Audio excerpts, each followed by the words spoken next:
hermanos? Vamos esto un poquito para abajo. Ahí estamos. Muy bien, les invito a abrir sus Biblias en la carta de Colosenses. Vamos a seguir con nuestro estudio. Colosenses capítulo 1. Vamos a estudiar un párrafo y lo vamos a dividir en dos. Vamos a estudiar una parte de este domingo y si Dios lo permite el domingo que viene vamos a estudiar la segunda parte. Es Colosenses capítulo 1 del versículo 24, el párrafo es hasta el 29, pero hoy vamos a leer hasta el 27 y vamos a orar una vez más. Primero leemos, dice la palabra de Dios: ahora me gozo en lo que padezco por vosotros y cumplo en mi carne lo que falta de las aflicciones de Cristo por su cuerpo, que es la iglesia, de la cual fui hecho ministro según la administración de Dios, que me fue dada para con vosotros, para que anuncie cumplidamente la palabra de Dios, el misterio que había estado oculto desde los siglos y edades, pero que ahora ha sido manifestado a sus santos, a quienes Dios quiso dar a conocer las riquezas de la gloria de este misterio entre los gentiles, que es Cristo en vosotros, la esperanza de gloria. Oremos. Señor, como cantábamos recién, no tenemos otro lugar a donde ir que a ti, a tu palabra. Señor, ella nos revela tu gloria y nosotros necesitamos que tú te reveles a nosotros por medio de ella.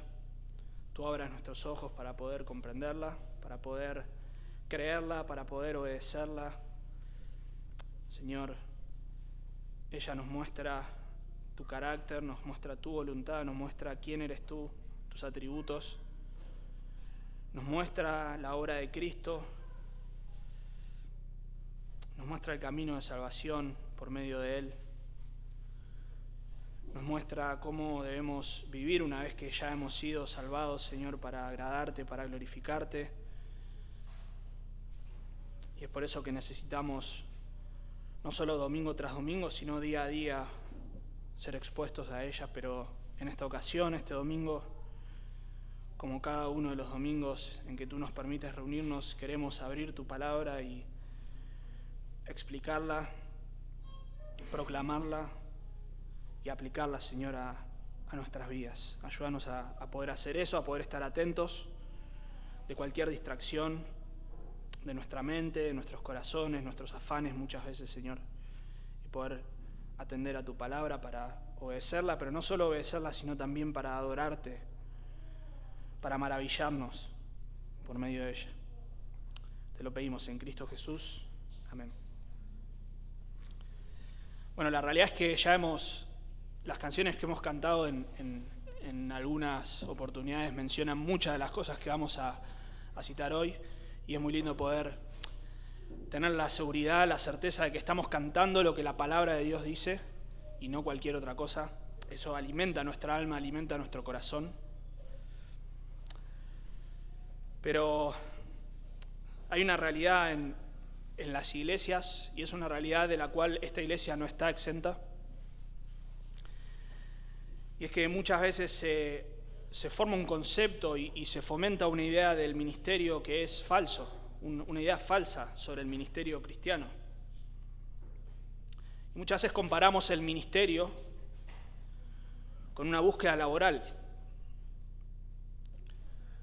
Pensamos que debemos buscar hacer el ministerio conforme a nuestras capacidades, según nuestros gustos, según lo que se amolda a nuestra proyección de vida.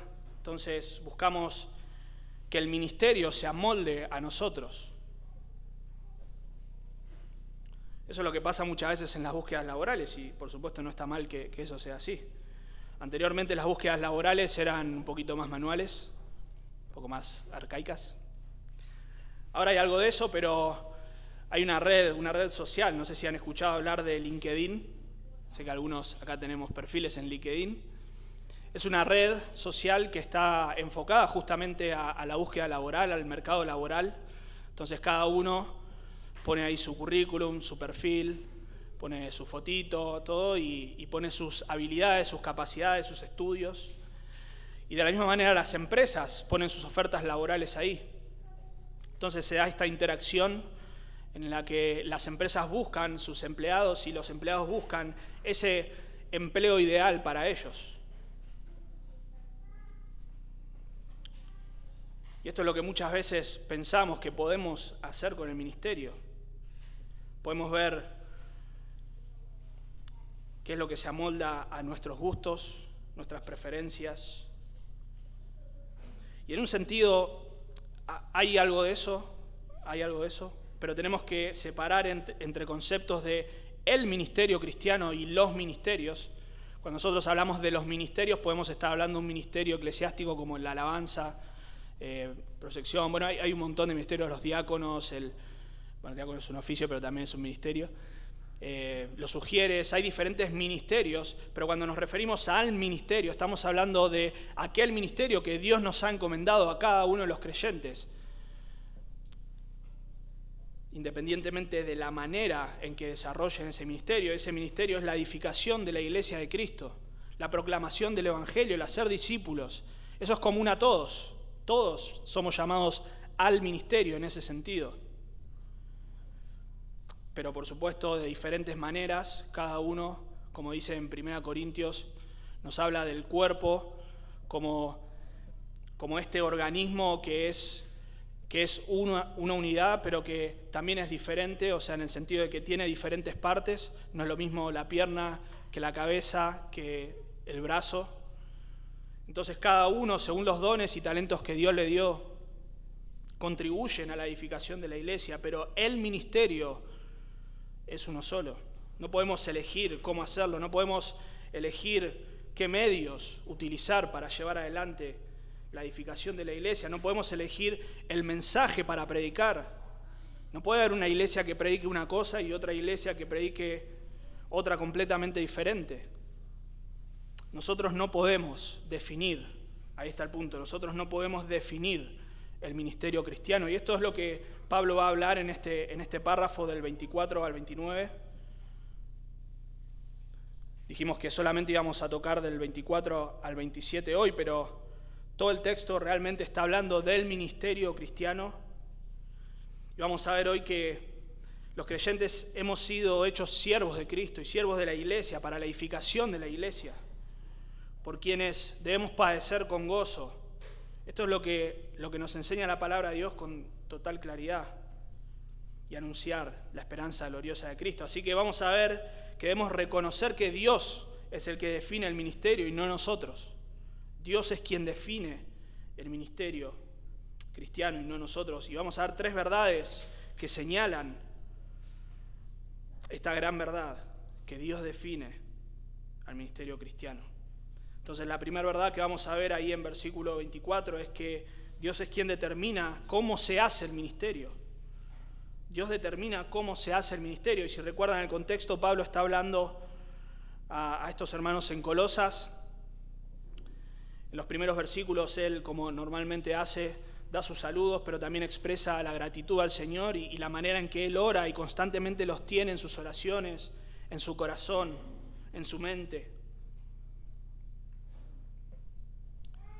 Cuando Pablo les expresa cuál era el motivo constante de sus oraciones, él dice que el propósito es que ellos puedan agradar a Dios en todo, que ellos puedan andar como es digno del Señor, agradándole en todo.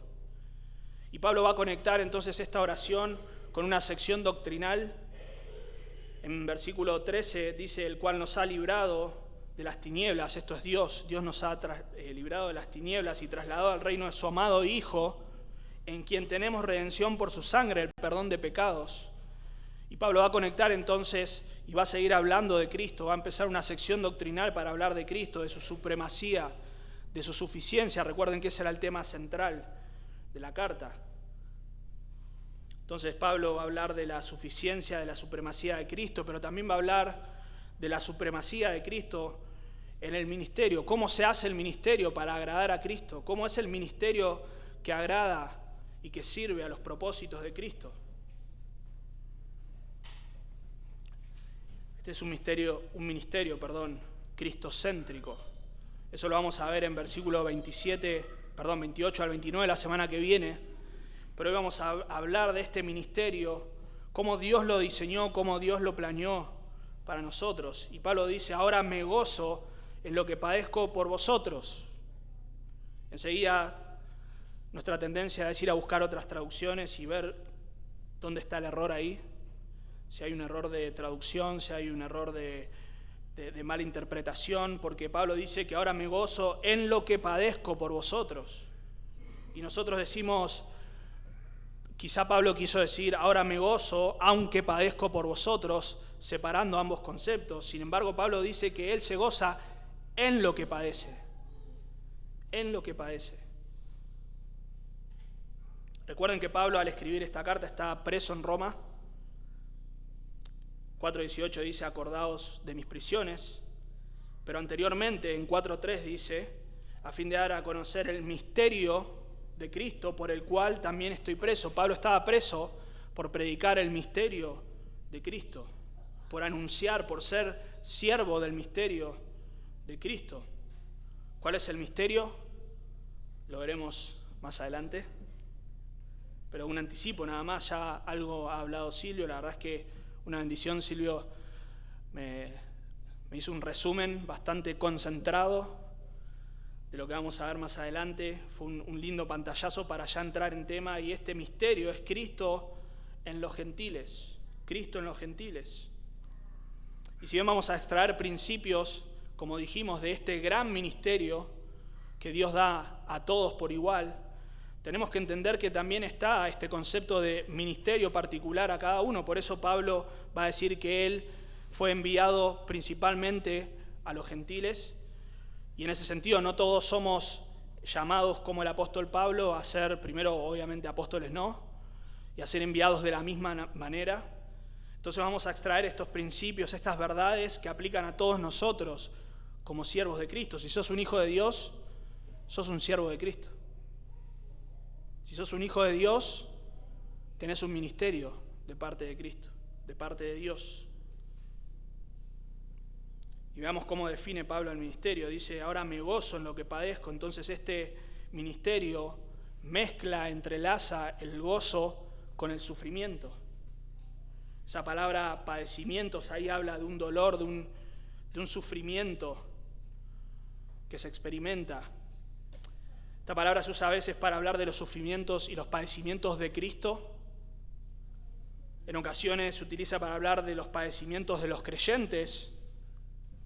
Pero hay una tercera categoría, hay más en realidad, pero hay una tercera categoría, y es que se utiliza esta palabra para hablar de los padecimientos de los creyentes con una relación estrecha con los padecimientos de Cristo. Es decir, estos padecimientos tienen una relación estrecha. Tus padecimientos, mis padecimientos en el ministerio tienen una relación estrecha con los padecimientos de Cristo. Y Filipenses 3:10 dice, a fin de conocerle y el poder de su resurrección y la participación de sus padecimientos. Así que en un sentido, nosotros participamos de los padecimientos de Cristo. 1 Pedro 4:13 dice, si no gozaos, ven otra vez el gozo con el padecimiento, si no gozaos, por cuanto sois participantes de los padecimientos de Cristo. Así que ya empezamos a ver que el gozo y la aflicción son parte del ministerio, no es algo nuevo, y que esta aflicción de los creyentes de alguna manera se relacionan con los padecimientos y aflicciones de Cristo. Dice Pablo, ahora me gozo en lo que padezco por vosotros. Este concepto del gozo y padecimiento no es un concepto revolucionario, no es algo que Pablo estaba implementando, algo nuevo que Pablo estaba añadiendo, aunque él mismo se ha apropiado probablemente como ningún otro de este concepto. Esta es la enseñanza de la palabra de Dios, es la enseñanza del Señor Jesucristo. Mateo 5:11 dice, bienaventurados sois cuando por mi causa os vituperen y os persigan. Versículo 12, gozaos y alegraos. ¿Ven? No es que, padezcan y luego de que padezcan, gócense, sino gozados y alegrados en los padecimientos, en sus aflicciones. Y ahí en versículo 11 de Mateo 5 dice, bienaventurados sois cuando por mi causa, es decir, por identificarse con Cristo, pero no solamente por identificarse con Cristo, sino también por mi causa incluye servicio. ¿Por qué? Porque más adelante en Mateo 10, 18 dice, y aun ante gobernantes y reyes seréis llevados por causa de mí, para testimonio de ellos a los gentiles. Es decir, esta era parte del ministerio, específicamente ahí de los 12, pero también de cada creyente. En el ministerio van a sufrir aflicción por causa de mi nombre, por causa de proclamar mi evangelio, van a sufrir y deben gozarse en ello. Y esto vemos es lo que hicieron los apóstoles, lo entendieron muy bien, porque en Hechos 5 vemos que luego de ser azotados, ellos salieron de la presencia del concilio, ¿de qué manera?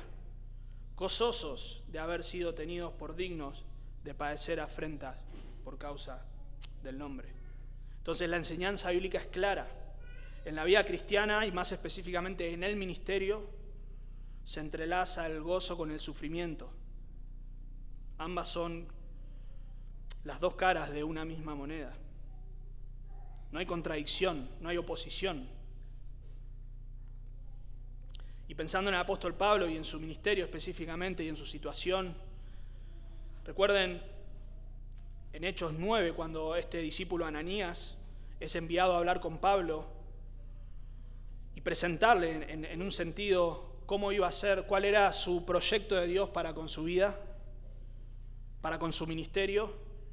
Él le lleva esta propuesta laboral de LinkedIn y dice Hechos 9:15, el Señor le dijo, ve porque instrumento escogido me es este, hablando de Pablo, para llevar mi nombre en presencia de los gentiles y de reyes y de los hijos de Israel, porque yo le mostraré cuánto le es necesario padecer por mi nombre. Esta era la carta de presentación del ministerio de Pablo. Este era el gancho para atraer a Pablo. Bueno, obviamente, desde una mente natural, esto no es atractivo para nada. ¿Quién quiere entrar a seguir a un Señor que le demanda sacrificio, que le demanda sufrimiento?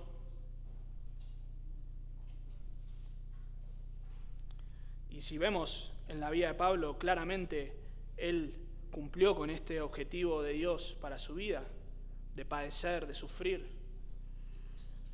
En Hechos 13 es perseguido en Antioquía, Hechos 14 es perseguido en Iconio, es apedreado, es encarcelado, es azotado. Cuando vemos ahí en 2 Corintios, en todo ese catálogo que él da de sus sufrimientos, habla de azotes sin número, de cárceles, de peligros, de muertes, de peligro de los judíos, de naufragio, etcétera, etcétera. Todos los sufrimientos del apóstol Pablo. ¿Y dónde está el gozo? ¿Dónde está el gozo acá? Bueno, Pablo en Hechos 20, todavía no terminando su ministerio, pero de alguna manera ya vislumbrando lo que se empezaba a ver como el fin de su ministerio y lo que el Señor le estaba anunciando que le esperaba. El Espíritu Santo le daba testimonio que él debía padecer prisiones y tribulaciones.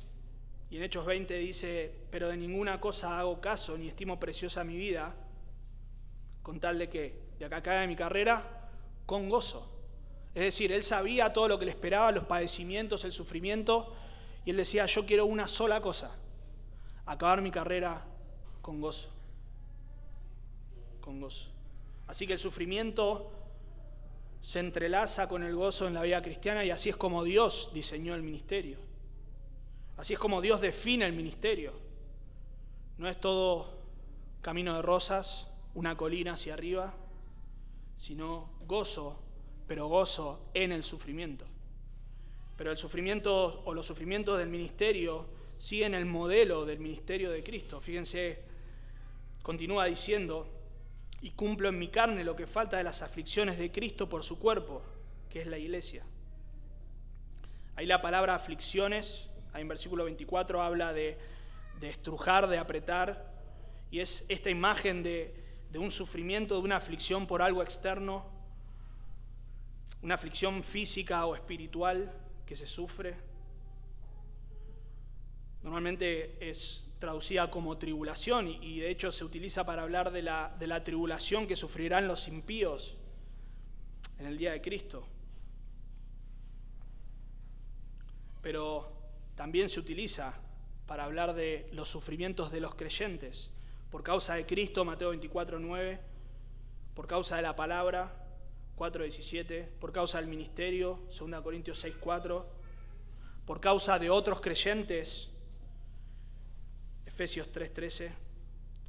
Y Pablo dice que estos sufrimientos, estas aflicciones, son parte de las aflicciones de Cristo. Dice, cumplo en mi carne. Ahí esa palabra cumplir ya la deberíamos conocer, pleró, completar, cumplir. Y sin duda esto ya nos llama la atención porque constantemente Pablo está usando esta palabra para hablar de qué cosa, de la plenitud de Cristo, de la suficiencia de Cristo. Pero ahora va a decir, y en relación a Cristo, que hay algo que falta de los sufrimientos, de su sufrimiento, de sus aflicciones. Y enseguida nos llama la atención. Dice que cumple en su carne, en su propio cuerpo, las aflicciones de Cristo por la iglesia. Bueno, esto nos tiene que llamar la atención porque claramente la palabra de Dios nos enseña que los sufrimientos de Cristo fueron suficientes para nuestra redención. Hebreos 10:10 dice que que en esta voluntad somos santificados mediante la ofrenda del cuerpo de Jesucristo hecha una vez y para siempre. 10:14, porque con una sola ofrenda hizo perfectos para siempre a los santificados. 1 Pedro 3:18 dice que Cristo padeció una sola vez por los pecados para llevarnos a Dios. Así que el sacrificio de Cristo, los sufrimientos de Cristo por su iglesia, por la redención, por la salvación, están completos. Pero Pablo dice que Él completa, que Él cumple los sufrimientos, las aflicciones de Cristo en su carne por la iglesia. Bueno, entonces dijimos que no quiere decir, por supuesto, que falte algo de Cristo, de su obra redentora, que en la cruz Él no haya sufrido lo suficiente para la salvación de los pecadores, para el perdón de los pecados. Por supuesto, no quiere decir eso. Sin embargo, hay un sentido en el que nosotros sufrimos los sufrimientos de Cristo, no de manera sustitutoria, o sea, nosotros no podemos sufrir en lugar de otros, pero sí a causa de otros, por otros. Entonces, los sufrimientos, los padecimientos de Cristo no terminaron en la cruz en el sentido de que aún falta mucho por padecer por la iglesia de Cristo. Y nosotros sabemos que, si bien en Romanos capítulo 8 nosotros entendemos que la obra de salvación desde la perspectiva de Dios ya es un hecho, por eso habla de que el que justificó, termina diciendo que glorificó, habla del pasado, sin embargo es algo que va a ocurrir en el futuro, es un hecho. Desde la perspectiva de Dios eso es un hecho. Pero de nuestra perspectiva sabemos que la edificación de la iglesia de Cristo todavía no ha concluido, todavía hay trabajo por hacer. El evangelio debe ser proclamado. Las iglesias deben crecer en la estatura de la plenitud de Cristo. Entonces, en ese sentido, la obra, el sufrimiento por la iglesia no está completo, falta todavía.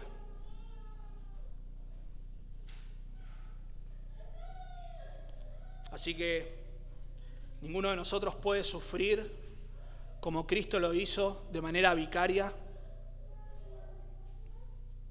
de manera sustitutoria por los pecados de otros. Pero sí podemos sufrir, y es el modelo de Dios, es lo que Dios diseñó por otros, a causa de otros. Y eso es lo que vemos que pasa en el ministerio cristiano.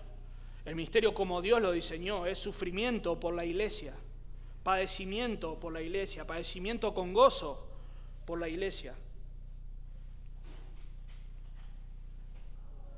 Pablo llama a la iglesia el cuerpo y ya lo ha hecho anteriormente, cuando dice que Cristo es la cabeza de la iglesia. Y Pablo suele usar esta imagen para hablar de diferentes formas, pero uno de los sentidos es de este organismo que es uno, pero a la vez compuesto de muchas partes. Y esto no es algo para pasar por alto, porque Pablo no estaba sufriendo acá por una institución. Pablo no estaba sufriendo acá por un concepto místico llamado la iglesia, sino estaba sufriendo por personas de carne y hueso. Y nosotros sabemos que, lo hemos visto anteriormente, pero lo podemos ver a lo largo de todas las cartas de Pablo, como él constantemente estaba pendiente de cada una de las personas, quizá no todas, pero ahí en Colosenses 4 al final dice: saludar a los hermanos que están en la Odisea y a Ninfas. Y hay una serie de nombres que Pablo da. Sin embargo, quizá el ejemplo más claro de esto, cómo Pablo sufría por la iglesia, por el cuerpo, pero pensando en cada uno en particular. Este cuerpo que es un organismo, que es uno, pero a la vez compuesto de varias personas. Romanos 16 es el claro ejemplo. No vamos a mencionar todos los nombres, pero si quieren leerlo después, del versículo 3 al 16, es una lista gigante de nombres. Saludad a Priscila y Aquila. Algunos nombres son difíciles de pronunciar, y así, por eso le pusimos Mateo, que es bien sencillo. Pero saludad a Epeneto, saludad a María, saludad a Andrónico, a Junias, saludad a Amplías, a Urbano, a Estaquis, y sigue. A Síncrito, lindo nombre. Flegonte, bueno, y continúa. Pablo sufría por la iglesia, pero no sufría por un concepto abstracto, sino que sufría por personas de carne y hueso. Oraba por ellos, intercedía por ellos. Vemos ahí en Filipenses 4 cómo él ruega a Evodia y a Síntique que sean de un mismo sentir. No solamente oraba por ellas, sino también buscaba interceder en su conflicto. Estaba al pendiente de ellos.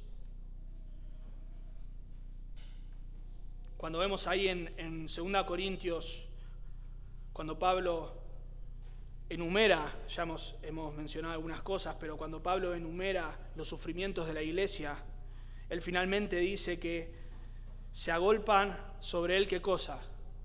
La preocupación, además de todos los sufrimientos físicos, espirituales, de las decepciones, de los peligros, de las angustias, de las ansiedades. Además de eso, se le suma la preocupación por las iglesias, por la iglesia, por los hermanos. Entonces, el modelo de Dios, el diseño de Dios para el ministerio es sufrimiento gozoso por la iglesia, por personas de carne y hueso. Así es como Dios lo diseñó. Los apóstoles modelaron esto, Cristo lo enseñó, Cristo lo estableció. Es como nuestros hermanos a lo largo de la historia, e inclusive hoy, conciben el ministerio cristiano, el verdadero ministerio cristiano. Así que no hay un plan B. No podemos pretender servir al Señor sin estar dispuestos al sufrimiento. Claro, todos queremos gozo, ¿no? Desde ya, todos queremos gozo. Todos queremos alegría, todos queremos la parte linda. Pero tenemos que entender que el gozo se entrelaza en el ministerio con el sufrimiento. Y estos sufrimientos van a venir, es inevitable, Cristo lo ha anunciado. Vamos a sacrificar en muchas ocasiones por causa del ministerio nuestros derechos, entre comillas derechos, nuestro tiempo, nuestro dinero. Nos vamos a tener que privar de hacer cosas que nos gustan, morir a nuestros proyectos, pero eso no es todo. Eso recién comienza. Vamos a recibir calumnias, como vimos la semana pasada, de parte de quienes ministramos, falta de gratitud. No estamos en el ministerio para que todos nos agradezcan y hagan una fila acá y, bueno, gracias por... Pero hay actitudes que realmente nos duelen muchas veces, y es cuando uno invierte en una persona y de determinada manera esta persona comienza, por ejemplo, a calumniar. Bueno, eso muestra ingratitud y eso lo vamos a sufrir. Y si querés estar en el ministerio, y si sos un creyente, tenés un ministerio, así que prepárate porque eso te va a ocurrir, eso nos va a ocurrir. Soledad, muchas veces te vas a sentir solo. Quizás esto aplica más al ministerio pastoral, a las misiones, pero en un sentido esto aplica para todos. Soledad, desánimo, afán, pruebas, persecución, pero todo esto se entrelaza con el gozo. El Espíritu Santo es el que nos va a capacitar para gozarnos en esta situación. El hecho de ser tenidos por dignos de sufrir por Cristo es lo que debe traernos gozo. Ver entre tanta aflicción el fruto espiritual de aquellas personas a quienes servimos también es motivo de gran gozo. Cuando a veces estamos en aflicción, pero vemos a un hermano que está respondiendo a la palabra de Dios en obediencia, cuando vemos que personas llegan al conocimiento del Evangelio, ya todo el sufrimiento pasa a un segundo plano y nos gozamos en el sufrimiento. Así que esta es la presentación de Dios del ministerio cristiano.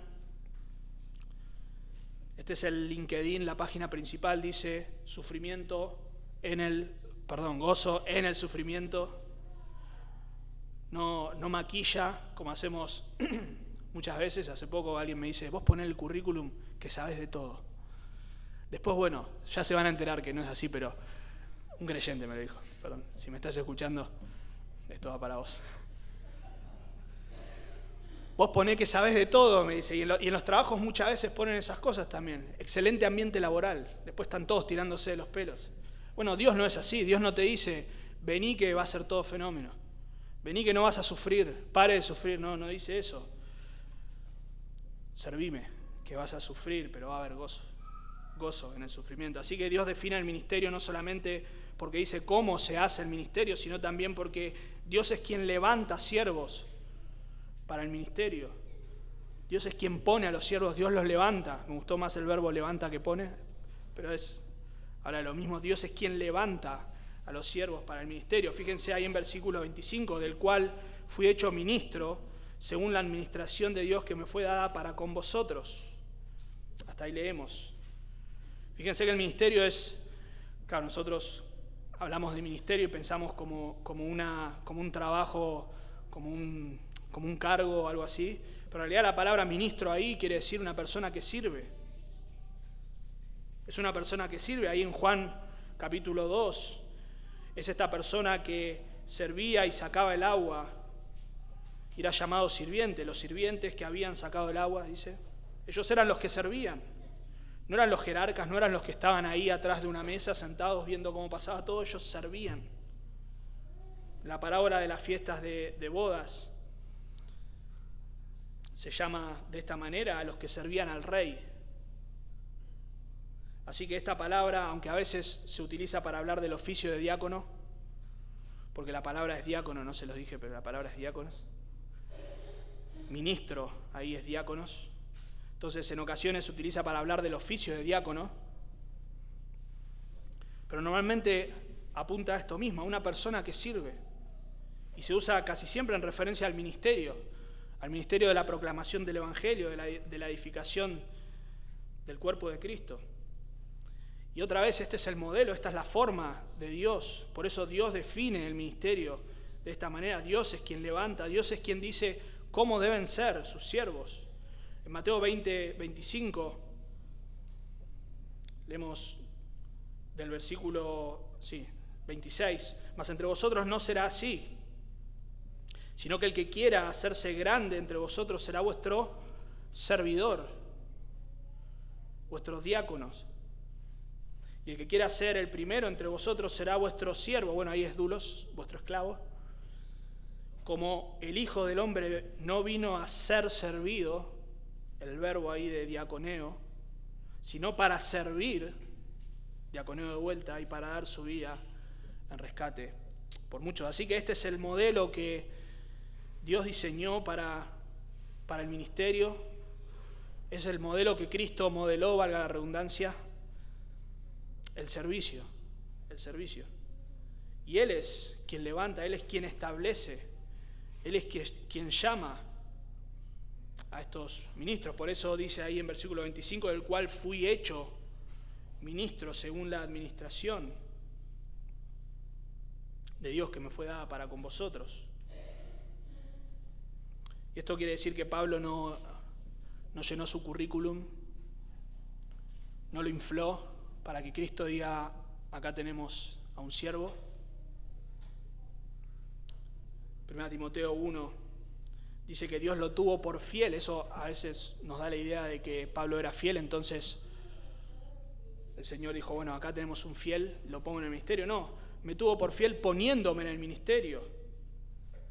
Es decir, Él lo tuvo por fiel cuando en realidad no era fiel, porque justamente el versículo 13 dice, habiendo yo sido antes blasfemo, perseguidor, injuriador,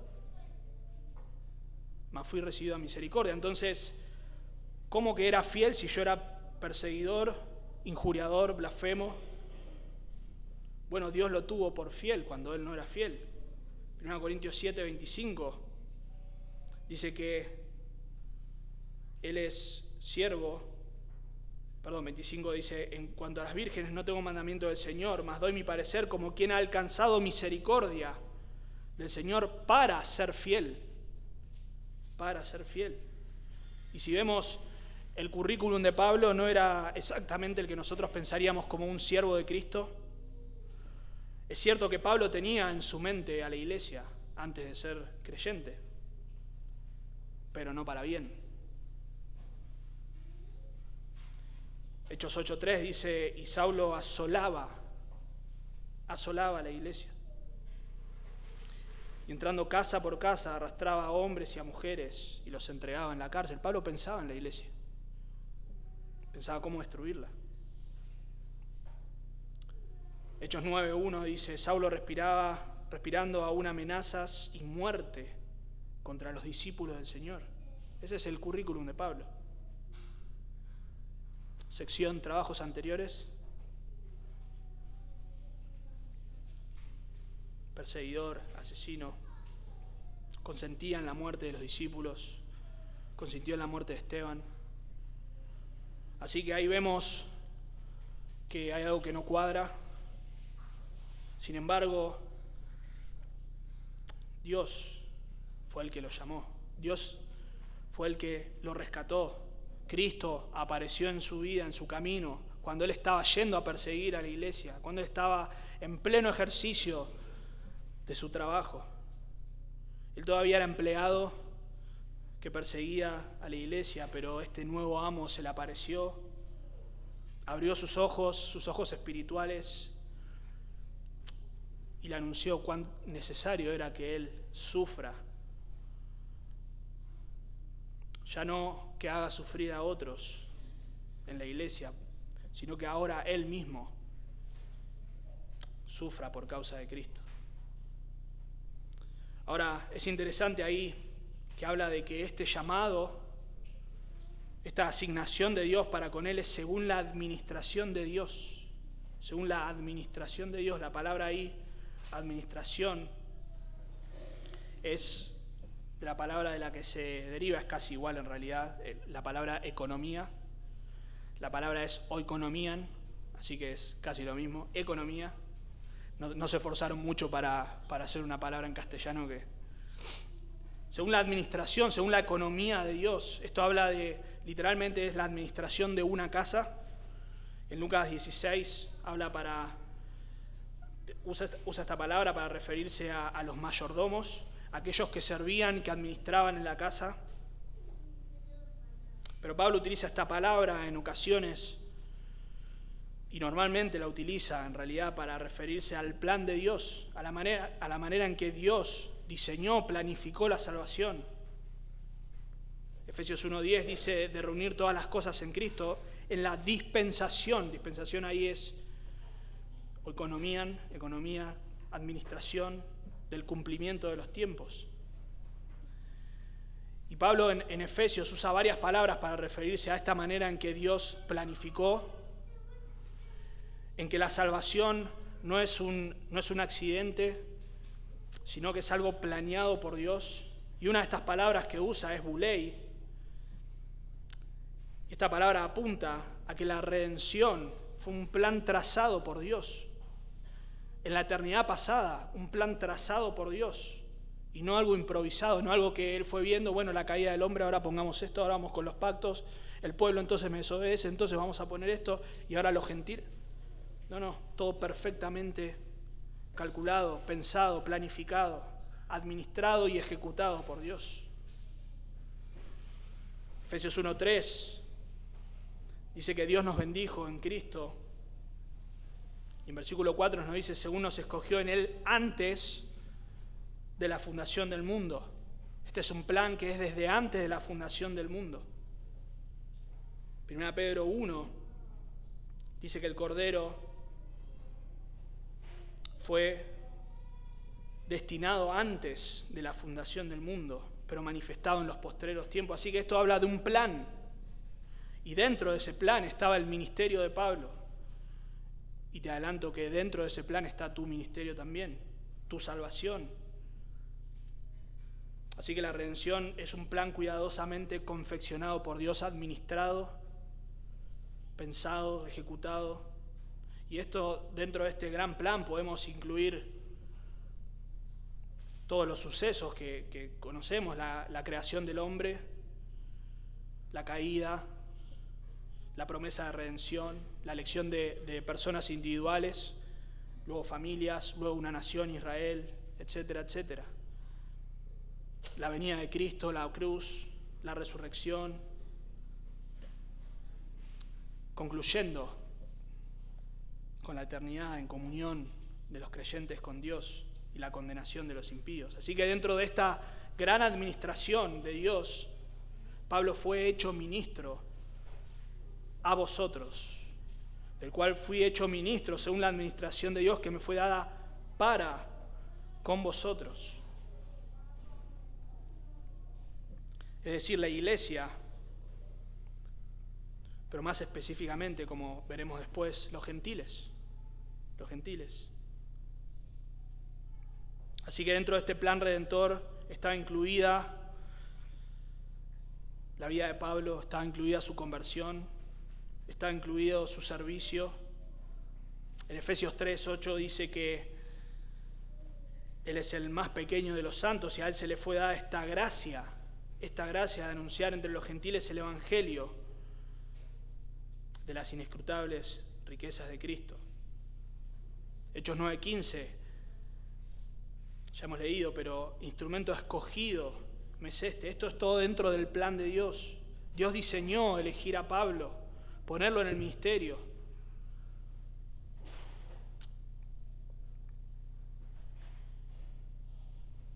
Y más adelante en Hechos 26, Pablo habla de que esto y ya comienza a verse, en realidad ya se veía antes, pero que esto incluía también a los gentiles. Su llamado particular era a los gentiles. Recuerden que en versículo 15 dice el Señor que Él le escogió para esto, para llevar su nombre a los gentiles, y este llevar su nombre era por medio de anunciar la palabra de Dios. Por eso dice ahí en versículo 25, según la administración de Dios que me fue dada para con vosotros, es decir, la iglesia, pero específicamente los gentiles, para que anuncie cumplidamente la palabra de Dios. Y esta es la forma de hacer el ministerio, anunciar la palabra de Dios. Anunciar la palabra de Dios. Acá hay algo un poco difícil, no de traducir, pero sí interpretar. Ahí cuando dice anunciar cumplidamente, literalmente en realidad es la administración de Dios que me fue dada para con vosotros, cumplir o completar la palabra de Dios. Ese anunciar se lo agrega y y ahora les voy a decir por qué creo que es correcto que se agregue, porque es el sentido en realidad. Algunos piensan que está hablando de traer nueva revelación, de cumplir, de completar, y otra vez debe llamarnos la atención porque habíamos dicho que esta palabra se utiliza normalmente en Colosenses para hablar de la plenitud, de la suficiencia, de la supremacía de Cristo, pero otra vez hay algo que está incompleto, que falta cumplir. Bueno, podría ser que se refiera a traer nueva revelación, pero el llamado específico de Pablo no fue en sí traer nueva revelación, sino proclamar la palabra de Dios, y específicamente a los gentiles. Así que este cumplir, completar, habla de su tarea, de proclamar la palabra de Dios, completar, cumplir la palabra de Dios, anunciar, como dice acá, cumplidamente la palabra de Dios. Así que en este sentido, y también como dice la Biblia de las Américas, a fin de llevar a cabo la predicación, llevar a cabo, completar la obra de la predicación. Y esto vemos que es en lo que basó su ministerio Pablo, pero otra vez, no es que Pablo decidió modificar algo de este ministerio. Dijo, bueno, este es el ministerio, pero ahora yo le voy a agregar una impronta que es la predicación de la palabra. Este era su ministerio, y este es el ministerio, proclamar la palabra. Proclamar la palabra. Claro, hay diferentes formas en que nosotros proclamamos la palabra. No solamente mediante la predicación de los domingos, pero sí hay otras formas. Cuando hacemos discipulados, cuando en diferentes ministerios trabajamos para que la palabra pueda ser proclamada, cuando trabajamos para que el edificio esté en condiciones para que la palabra sea proclamada, de alguna manera estamos contribuyendo en la proclamación de la palabra de Dios. Y esto era lo que Pablo hacía, proclamaba la palabra.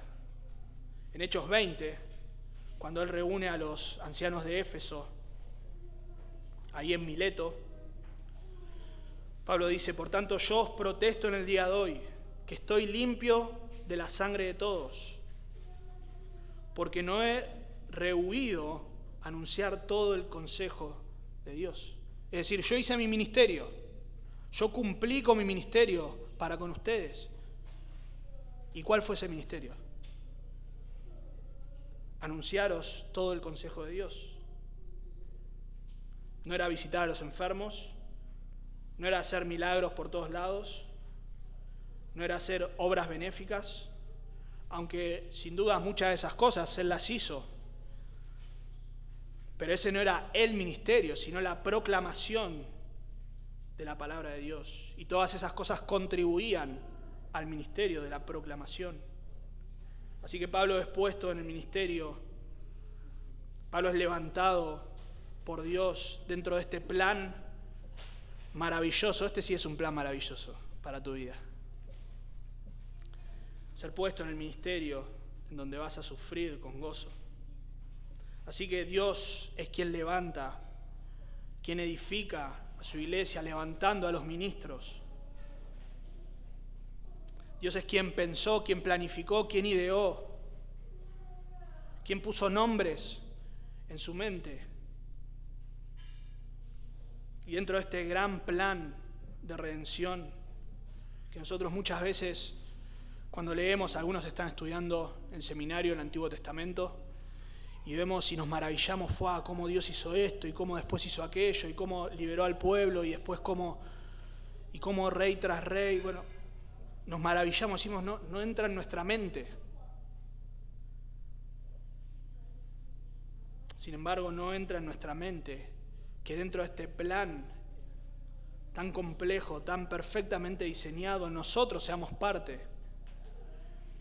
Nosotros como iglesia, pero individualmente cada uno de los creyentes haya sido levantado para ser un ministro de Cristo. ¿Lo pensaste así alguna vez?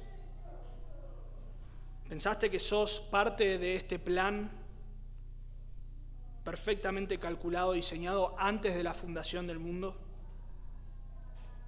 Que antes de la fundación del mundo tu nombre estaba en la mente de Dios para salvarte en primer lugar, pero para ponerte en el ministerio? Entonces esto, al pensar, debe maravillarnos, debe sorprendernos, nos debe humillar, porque no es por nuestros méritos, no es algo que nosotros hayamos hecho. Claro, quizás no fuimos perseguidores de la iglesia como lo hizo Pablo, pero no éramos mucho mejores tampoco. Así que si Dios te llamó, si Dios te salvó, es por su gracia, por su misericordia. Y Él te colocó en el ministerio. Así que, en primer lugar, vemos la primera verdad de por qué es Dios quien define el ministerio, y es que Dios determina cómo se hace el ministerio cristiano. En segundo lugar, Dios es quien levanta a siervos para el ministerio. Y en tercer y último lugar, vamos a ver que Dios revela el mensaje del ministerio. Dios revela el mensaje del ministerio. Dice en versículo 6, el misterio que había estado oculto desde los siglos y edades, pero que ahora ha sido manifestado a sus santos. Y ahí, si se fijan, versículo anterior terminaba diciendo que anuncie cumplidamente, ¿qué cosa? La palabra de Dios. Y después dice el misterio, es decir, la palabra de Dios aquí es equivalente al misterio. Ahora, el misterio es parte de la palabra de Dios. No es que toda la palabra de Dios sea un misterio, aunque en un sentido, obviamente, en algún momento lo fue, porque Dios tuvo que revelarse a sí mismo, Dios tuvo que revelar su palabra, pero acá está hablando específicamente de un misterio que es también palabra de Dios. Cuando se usa esta palabra, misterio, no debemos pensar en lo que quizás era el uso más común ahí en Colosenses. Acuérdense que esta era una gente posiblemente muy afectada por el misticismo, por estas cosas místicas. Sin embargo, la palabra misterio habla de algo sencillamente que ha estado oculto, pero que Dios lo ha revelado. Cuando el Nuevo Testamento usa esta palabra, lo hace en referencia a esto, algo que ha estado oculto, pero que Dios ha manifestado. En Mateo 13 habla del misterio del reino del cielo, es decir, cómo funcionan los principios elementales del reino de los cielos. En Efesios 5 habla del misterio del matrimonio como ilustración de la unión entre Cristo y la Iglesia. Esto es un misterio que ha sido revelado. Pero acá nos habla del misterio específicamente de los gentiles, del plan de Dios para los gentiles.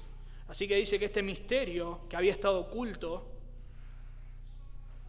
ese es el concepto de misterio, algo que está oculto, ha estado oculto ¿desde cuándo? Desde los siglos y edades. Desde los siglos y edades. Bueno, siglos ahí habla de tiempo.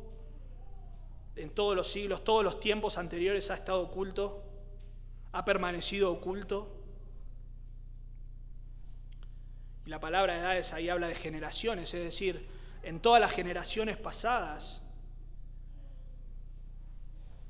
este misterio ha permanecido oculto. Ningún hombre ha conocido este misterio. Este misterio ha estado oculto, pero ahora se ha dado a conocer, Dios lo ha revelado. Y no solo ha estado oculto, sino que ha estado oculto en Dios, dice Efesios 3:9, es decir, en la mente de Dios. Dios tenía en su mente este misterio y no lo había dado a conocer hasta ahora. O sea, ahora cuando escribe Pablo, ¿no? Tiempo antes. Así que este misterio oculto que estaba en la mente de Dios, que nadie conocía, es revelado por medio de los apóstoles y profetas en la era apostólica. Esta palabra la usa también en Efesios. En Efesios habla del mismo misterio. Silvio nos leyó parte del texto que refiere a lo mismo, y es esta misma palabra, siglos y edades, los tiempos. Nadie lo conoció antes, pero este misterio es revelado para nosotros. Es decir, en la mente de Dios desde la eternidad pasada estuvo planeado que mediante la proclamación del Evangelio, este misterio que fue oculto a todos, incluyendo a seres angelicales, ahora sea revelado y proclamado,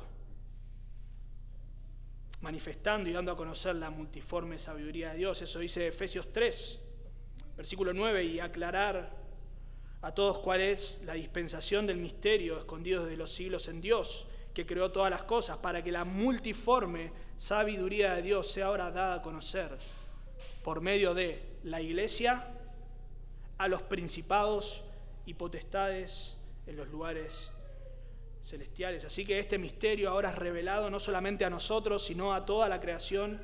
Todos ahora se enteran de este misterio. ¿Cuál es el misterio? Versículo 27. Cristo en vosotros, la esperanza de gloria.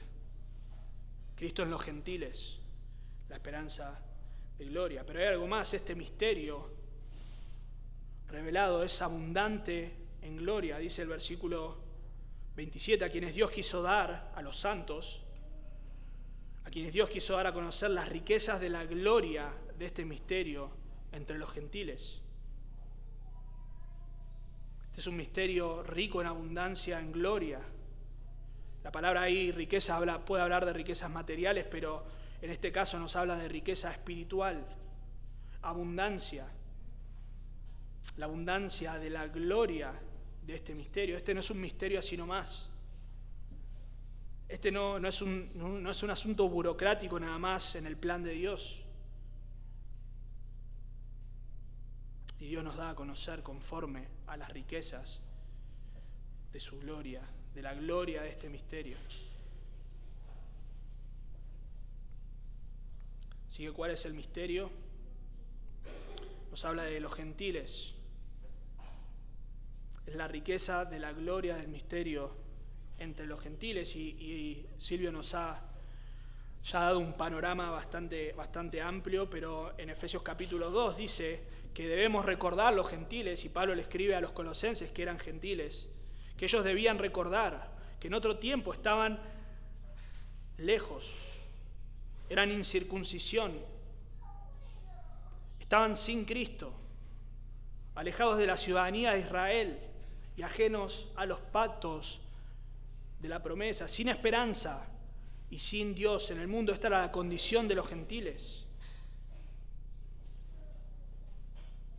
El plan redentor incluía a un pueblo, Israel, mediante el cual llegaría el Mesías, la salvación, a todas las naciones. Y mediante los pactos y las promesas, Dios bendecía a este pueblo y anunciaba la bendición espiritual más grande de todos los tiempos, que es la salvación, la redención. Pero todos aquellos que no pertenecían al pueblo de Israel eran ajenos a estos pactos. No había promesas para ellos, no había pactos para ellos. Claro, ellos podían ser, nosotros, ¿no? Los gentiles, podíamos ser, si hubiésemos nacido hace unos cuantos miles de años, podíamos ser salvos, pero ¿de qué manera?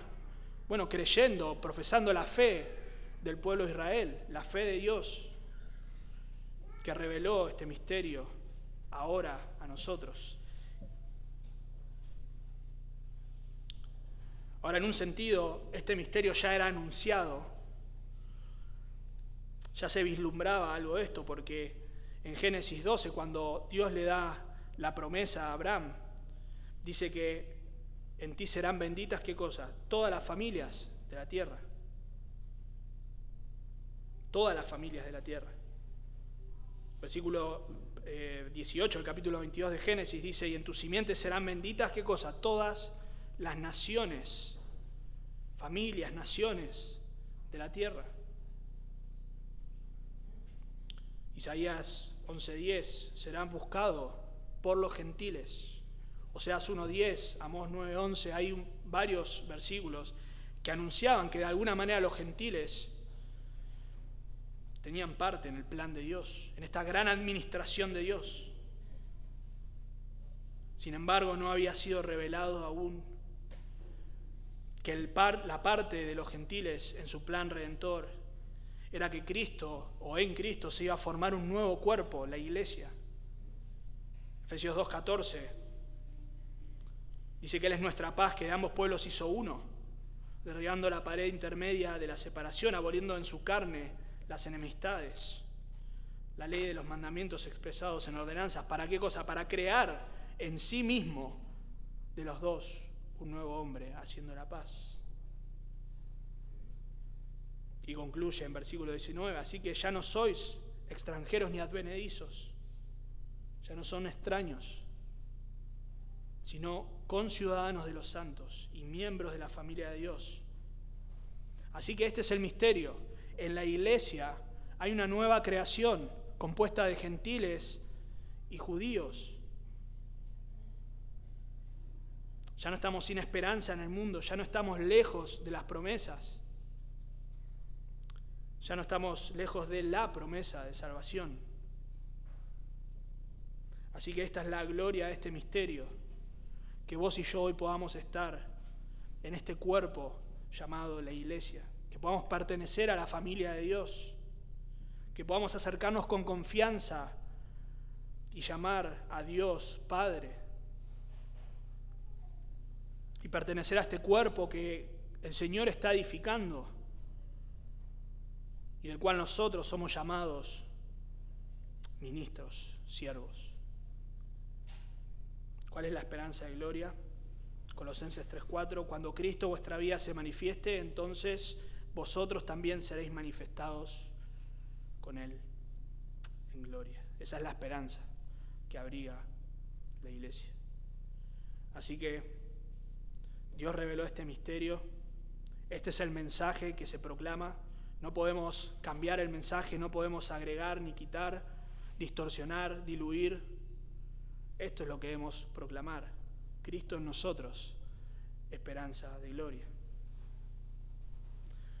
Y para terminar, si aún no has conocido esta esperanza gloriosa, si aún no has creído en el Evangelio, si aún no te has arrepentido de tus pecados, quizás crees intelectualmente cada una de las verdades que proclama el Evangelio. Quizás domingo tras domingo podés asentir a cada una de las verdades que se enseñan, pero en tu corazón todavía no hay una transformación, no te has arrepentido de tus pecados, no has confiado en Cristo. Esta esperanza de gloria no te pertenece. No te pertenece. En tu condición natural, como la palabra de Dios lo indica, estás muerto en tus delitos y pecados, como todos lo estuvimos. Pero Dios ha enviado a su Hijo Jesucristo para ser nuestra esperanza de gloria. Él fue a la cruz, murió en nuestro lugar, pagó por los pecados de los hombres, sufrió, murió, fue sepultado, pero resucitó. Resucitó como garantía de que su pago por los pecados, Él sí sufrió por otros en el sentido de tomar su lugar. Él tomó tus pecados y los cargó sobre sus hombros. Si hoy crees y te arrepentís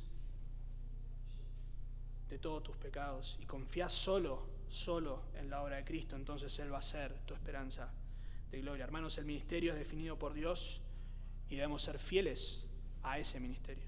Oremos. Padre, te damos gracias por tu palabra, gracias por este maravilloso plan que tú has diseñado desde la eternidad pasada, cuando nada de lo que hoy existe ha sido creado.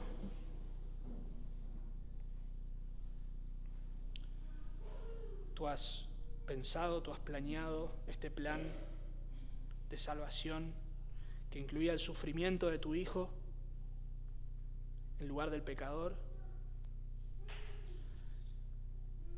pero que también incluye hoy el sufrimiento para la proclamación de este mensaje. Demanda sufrimiento para la edificación de tu iglesia, pero también tú nos prometes, Señor, que ese sufrimiento no viene solo, sino que viene con un gozo incomparable.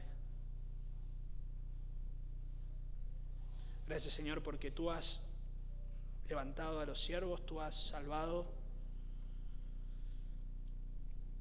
tú has decidido, Señor, tú eres sabio, tú eres bueno. Eso quita de nosotros el mérito el gloriarnos. Y Señor, tenemos un mensaje para proclamar. No podemos escoger nuestro propio mensaje, no podemos diseñar nuestro propio mensaje. Debemos ser fiel a lo que tú nos has entregado. Señor, gracias por tu bondad en Cristo Jesús.